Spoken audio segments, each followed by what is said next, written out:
This email has no name. I think it's a woman, and here's what she writes. I grew up listening to stories about Bigfoot, and one of my earliest childhood memories involves a Bigfoot. I remember bits and pieces of the story myself, but my mother has since filled me in on those parts that are a bit shady for me. I was 5 years old at the time, and we were visiting my grandmother and uncle in Kentucky. My uncle decided to take me to the playground that was nestled in a clearing in the woods. And as we walked under a canopy of trees, we could hear heavy footsteps following us. The thick vegetation kept us from seeing what it was, though. We got to the playground, and I got busy playing with some kids. It wasn't long before a terrible scream started. The other kids turned and ran home the second they heard it. I didn't know what it was, so I just stood there. My uncle ran over and grabbed me and started running. He didn't stop until we got back to Grandma's house. At the time, my grandmother had two beautiful Dobermans that I loved dearly. My uncle was telling her and my mom what happened at the playground, so they sent me back out to play with the dogs. The backyard was fenced in, but it butted up to the woods, and I remember being back there playing with the dogs when I heard something snap in the woods. The trees were moving strangely in a way I had never seen them do before, and then the dogs started going crazy. They were running around me and barking and snapping at the fence, and one of the dogs kept grabbing my arm in its mouth, and it was trying to pull me away. And then I remember a whole section of fence being ripped away. I woke up a few days later in the hospital, and I saw my grandmother a couple of times after that, and I would always ask her where the dogs went. A tear would well up in her eye, but neither she nor anyone else would ever tell me what happened to those dogs. No one seemed to want to talk about them or what happened to them that day. Years later, my mother told me that a large animal that was covered in hair like a bear, but it stood on two legs like a man, had killed those dogs. She said it wasn't like any animal she'd ever seen before, but my dad called it a Bigfoot. The doctors told my parents that I had blocked whatever happened that day from my mind, and that I needed to remember the events on my own. I'm now 45 years old, and still today I can't unlock what happened in my grandmother's backyard. A few years ago, when I was living in Clarksville, Tennessee, our house backed up to the woods in a neighborhood not too far from the Cumberland River. We had lived there for 3 years when strange things started happening. First, the dogs started going missing from the backyards of the houses that backed up to the woods, and then we started hearing strange noises and seeing strange dark figures in the shadows of the trees. One evening, my two younger kids were playing with the neighbor's little girl in their backyard. They were throwing rocks over the fence, and something was throwing them back. The kids came and told us, but we foolishly thought maybe the older kids were messing with them. We've been all out in those woods. There isn't much to them, so we didn't think it could be anything else. At 11 p.m. on another night, my older kids and a few of their friends came inside in a huff like they'd been running. They were coming back from another friend's home, and my son told me they were headed back when they started hearing weird screaming noises like some kind of animal they'd never heard before. It scared them, so they started moving faster, and the faster they moved, the faster the screaming noises moved toward them, only it moved faster than they did. They said the street lights behind them started turning off where the screaming noises were coming from, which could have been coincidental. It was still strange, and I told them I'd drive everyone home from now on, and I warned them not to go out late at night anymore because of all the weird things that were happening in the neighborhood. A few days after that, as the sun was starting to set, I told two of my older boys to go put their bikes in the backyard so they wouldn't get them stolen. A few minutes later, they came inside screaming, saying that there was something big up against the woods. Well, naturally, I went out to check on it. Only it wasn't where they said it was. It was standing at the end of my driveway. Compared to my neighbor's 6-foot privacy fence, this thing had to be at least 8 feet tall. It had a muscular body, and it was covered in dark hair, and its hands and feet were huge. It stood there like a man with a slight stoop, and it was staring at me. I was so shocked that I couldn't move. All I could do was stand there and stare back at it. After a minute, I heard one of my sons calling for me, and I turned my head away for only a second, and when I looked back, the creature was gone. Apparently, I wasn't the only one to notice that something wasn't right. All the men in the neighborhood whose houses also backed up to the woods organized a hunt. They were determined to find whatever was taking their beloved family pets, and it went on for a week, but they never found anything. A month later, one of my older sons and 3 of his friends thought it would be fun if we had a game of hide and seek in those woods with them looking for us. Well, it was during the day, so we all agreed. My middle son and I decided to hide behind a huge tree that had fallen, but the mosquitoes were eating us alive. So as soon as we saw them pass, we snuck out and we went back to the house to spray ourselves with bug spray. 2 of the boys who were looking for us, the seekers, met us there because the mosquitoes were eating them up too. My son found my stepdaughter and she joined him in looking for us, not realizing we were all back at the house. We had just decided to go back out to the woods when we heard my stepdaughter screaming. And moments later, she fell out of the woods and she collapsed. She was white as a ghost and clearly in shock. We picked her up and took her inside. It was a horrifying few moments as we tried to calm her down and find out what had happened to my older son. This is one of those moments that a mother does not want to live through. My neighbor came over, and along with 2 of the other boys, we headed back out to the woods to find my son. And we had just reached the tree line when we heard him screaming. And out of nowhere, he ran at us and nearly plowed over us, trying to get away. I had a hard time getting him to calm down enough to tell us what had happened. He said he and his sister thought they saw me and my middle son hiding in a tree, but when they got closer, a massive, dark, hairy creature stepped out. He screamed for his sister to run, and no matter what she heard, not to look back, and they both took off running. Now, this thing wasn't running at all, but it was on them in a few short steps. My son split off from my stepdaughter in hopes that the creature would chase him. He looked back over his shoulder to see if it worked, but it was gone.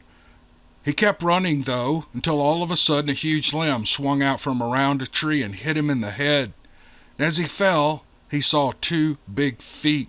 And for a moment, he felt a hand on his back, and just like that, it was gone. Well, my son lay there for a few minutes, and then he got up and ran home. Days later, being the curious person that I am, I went to look for footprints. I found one on a slope. It was the biggest barefoot print I had ever seen. Both of my feet could fit inside of it. I talked to the owner of that land to see if he'd ever seen anything strange there. He said he and his friends had bought it when it was farmland, and they eventually sold it off for housing, but in the years that they owned it, they'd seen a lot of strange things. He asked me to let him know if I ever saw anything else. He wanted to try and find this thing. He also asked me not to share my story with the media, because he thought it might cause more harm than good. Well, I'm certain he knew what was in those woods. After that, there were all kinds of stories from people around that neighborhood, hearing strange screaming and seeing shadows at night. There was one story of a farmer whose land bordered the river. He saw some people down by the river, and he realized that they would have had to walk through his crops to get there. He decided to drive down and let them know that they were on private property, but once he got there, he realized they weren't people at all. One really large hairy beast made a screaming noise like he'd never heard before. After that incident, everything went silent. It was like it had been all a bad dream. Maybe they were just passing through or migrating. And then 2 years later, I was driving home from a friend's house late one night when I came on a tall, hairy man-beast standing in the road. And at first I thought I was seeing things, but as I got closer, it didn't move. I stopped a few feet from it, and it just stood there staring at me like the one had in my driveway years ago. I blinked, and it was gone. I haven't had any more encounters since that day. I still drive down that road hoping to see it one more time, but it hasn't happened yet. The encounters are definitely scary, but I don't think they're out to hurt us. If they were, I think the human species would be extinct by now. Whoa, that's a big statement. Man, this woman has had a lifetime almost of, well, it has been a lifetime of Bigfoot encounters. Now that is unreal. It's like I've said this 100 times. Some people seem to see these things all the time, and then there's people like me who never even see a track. I don't know. Maybe I'm just not lucky, but maybe I am lucky. I don't know. It's a very, very good story. I sincerely appreciate the woman who sent it. Thank you very much. You wrote a great story. I don't know I don't know the name of the person who wrote this email. I just have an email address. But this is extremely interesting. It's pretty short, but it's really good. When I was 14, I was with some of my family at an actual haunted house called St. Albans Sanatorium in Radford, Virginia. The place began its life as a Lutheran boys' school, but bullying became such a problem that several of its students took their own lives. With a reputation like that, the school eventually shut down. In 1916, it reopened as a psychiatric infirmary. Although it was supposed to be a better alternative to the other insane asylums, it too developed a bad reputation. There were stories of cruel and inhuman treatment of the patients. The stories were rampant. Experiments often left them permanently disabled or dead. The staff-to-patient ratio was outrageous, with one staff member for every 135 patients. Divide that into 3 shifts with days off, and the number gets a lot closer to 400. In the 1990s, the place was shut down, and today it's considered one of the most haunted places in the eastern United States. And for the price of admission, you too can experience the otherworldly happenings inside its walls. Now, can you blame me for being too scared to go inside? My uncle, who worked security there, stayed outside to keep me company while everyone else went in. We walked around and talked until he got a call to go do a walkthrough. While I was standing at the ticket booth waiting for my uncle to come back, this guy with a pale face and dark eyes walked up to me and tapped me on the shoulder. I guess he was about 5'10", and he was dressed in a uniform like the inmates of the asylum would have worn. "Do you know where the bathroom is?" he asked. Well, I told him no, that I'd never been inside. He stood there for a second, staring at me, and then he turned and silently walked away. I assumed he was an actor, hired to add to the creepy factor of the haunted house, so I never gave him another thought. But a few days later, we were all together again, and everyone who went inside was showing off the pictures that they had taken and talking about the suicide bathroom. It was the place where the students of the Lutherans' boys' schools would go to commit their final act. Someone had taken a photograph of a wall of pictures showing the people who had died in that bathroom. And right there, as clear as he was when he tapped me on the shoulder, was the guy who asked me where the bathroom was. Almost a decade later, it still haunts me, and I can't help but wonder if the person he'd asked that question of while he was living had given him the same answer that I did. Would it have given him time to think about it? Maybe make a better choice. Woo! That's a spooky ghost story. That's a short little, great little ghost story. I love that. Thanks for writing it to the person who sent it. I really appreciate it. Here is a skunk ape story, and the writer, she doesn't say whether I can use her name, so I won't say it. My great aunt and uncle had a camp on the Louisiana side of the Sabine River. Next to them was an old couple who had a bait house, and they had docks. The old couple had lived there for over 60 years, and although they'd raised their 6 children in that house on the river, they'd both been raised in the Honey Island swamp area just a short way down the coast. When my grandparents came to visit, we'd always head out to my aunt and uncle's camp.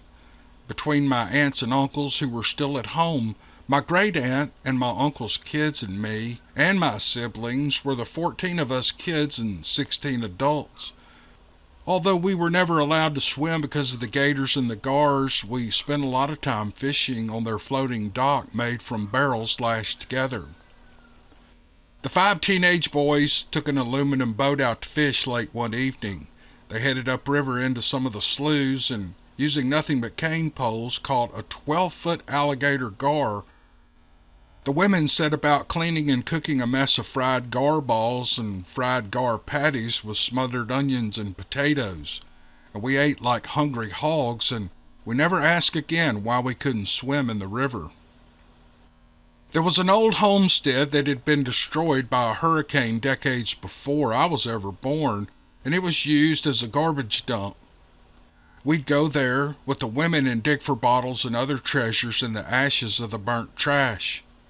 Early one afternoon, we suddenly heard a horrible, indescribable screaming and growl that was maybe a half a mile away from us. My great aunt stopped what she was doing and immediately began to demand that we all head back to the house. She spoke with enough urgency that we obeyed.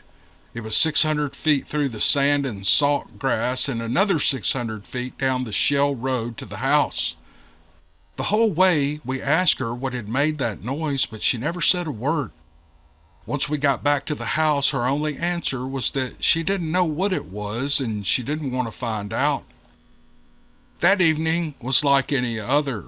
The adults sat around the kitchen table playing penny ante poker while we kids did what we kids did before technology and cell phones stole that from society.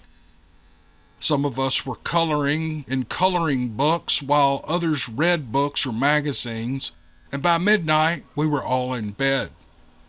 The floor was a wall-to-wall pallet of kids and dogs sleeping peacefully under a gentle breeze pulled in through the open windows by a large attic fan, and the adults had their own rooms.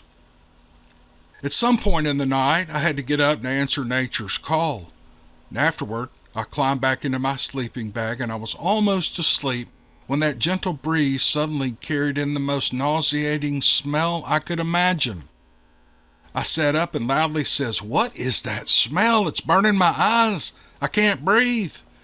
Well, my voice carried well throughout that old house. I wouldn't have been surprised if that elderly couple next door had heard me. Well, I was 12 years old at the time, and I'd reached that age where whippings didn't scare me so much anymore. The smell that was being pulled in through the open windows by that big attic fan began to intensify, and adults began to shout for us kids to get up and shut the windows. Someone yelled to turn off that fan. Teenagers started jumping up and slapping the old-fashioned wooden sash windows down so fast and hard that it was a wonder that no one broke glass. And then they sent us back to bed, but the adults stayed up drinking coffee and talking quietly until daylight. And when the women started breakfast, the men went outside to look around. We kids were all told not to go any further than the area around our camp, the bait camp next door, or the dock. The men went over to talk to the old couple. They owned all the land for a mile around the 2 river houses, and when the men came back, they sent all the kids outside. I guess 30 minutes later, they called us back in and ordered us to help load up our cars. We were leaving. It seems the skunk apes in the area had been attracted to the extra people and the food smells created by our small army. They were known to take children if they could, and the older couple told the men that it had happened in the past. And the couple also said that they had seen these things and had dealt regularly with their behavior for decades. The live bait vats in the sheds were raided, and various objects left outside were destroyed. They would wake up to find their small garden ransacked and all the vegetables smashed or half-eaten or gone. And then there was that smell. It was like nothing else they could describe. In the 5 years that my uncle had the lease on the camp, the older couple had never once mentioned the skunk apes. He maintained the old house and did any repairs the older couple needed. He was a good renter, so I guess they didn't want to lose him. The next year, he leased the cabin elsewhere. Even then, in the new cabin, on a pumping plant canal surrounded by other cabins with a little general store where we could buy sodas and listen to the music from the jukebox through the outside speakers, I heard that scream one evening. I shivered in the warm night air and I hoped it stayed on the Louisiana side of the river. Excellent, excellent swamp ape, skunk ape story. Oh, this podcast has had 3 really, really good stories. You guys are doing such a good job with your stories, and I can't tell you how much I appreciate all the people who send these in. It may take me a while to get to them, but I will get to them. Man, I really enjoy doing this podcast, and I just love this stuff. Anyway, thank you all for sending the stories, and thank you all for joining me on this podcast. And I hope that you will join me on the next one. Hi, yak yak. All right, you guys have a good week, and we'll see you on the next one. Thanks.